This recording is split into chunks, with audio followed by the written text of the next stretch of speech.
Hi everyone, today we will learn how to shade an ear using charcoal. It is a very simple topic. First, we need to draw an accurate outline. We must get used to a certain rules so that the shading comes out correct. The outline must be accurate. Some people treat the ear as a member of the portrait, and do not appreciate the importance of it like the rest of the members. This is a wrong belief, because it shows the artist's ability to feel the lights. In fact, what highlights the ear are the areas of shadow and light. The tools used in the video are a soft charcoal pencil, a blending stump, and you can use medical cotton for the ear, brushes of more than one size, charcoal powder, and charcoal eraser. The first thing I usually start with is the background of the drawing, especially if there are dark parts so that I can control the darkness of the rest of the drawing. So, as you can see, after I brush an area of charcoal, I start to fix it with the blending stump. The question here is, why do I use the blending stump and not the brush even though I use it later? Because I want to fix the charcoal in place. I do not want to blend the charcoal and create multiple shadow degrees. This is what the brush achieves. After that, I start working with the brush on the shadow of the ear that is on the neck. We will emphasize again the information of working on the elements around the main element before working on the main element so that I can control the degrees of shadow and I do not have to go back and shade all the dark places again. After working with charcoal, I use the brush and charcoal powder if I need different shadow degrees.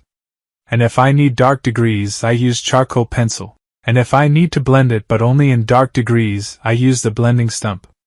And if I need to stay at the same degree, it is not necessary to blend the charcoal. This is determined by the texture of the element, and its shadow degrees. And if I need light shadow degrees, I can use the brush without adding any powder. It is just a gradual circular motion. The ear is composed of areas of shadow and light. So, when I start shading its details, I start with the dark areas by spreading charcoal powder with the brush, and gradually darkening the darker areas with charcoal pencil and blending with the brush again. Usually, the dark areas in the ear are 4 places. Search for them and start determining their location and shading them first. Then, start connecting the dark areas one by one. This will create shadow degrees between them, which are halftones.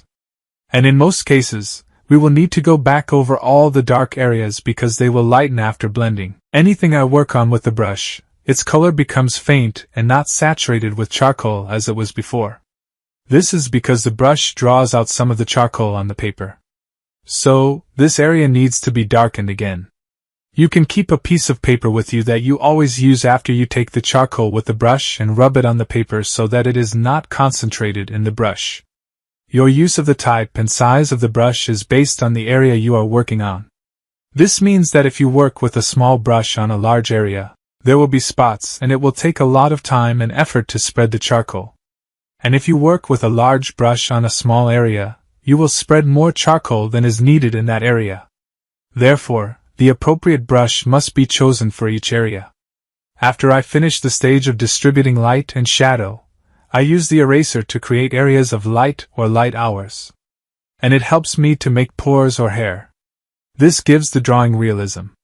A simple information about charcoal is that it is a fine powder produced by burning wood or other organic materials. It has been traditionally used in drawing for centuries and offers a wide range of effects, from fine lines to rich dark shading. Advantages of charcoal powder.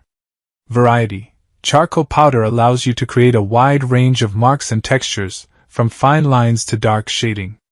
Ease of use. Charcoal powder can be easily used with a variety of tools, such as brushes, sponges, and your fingers.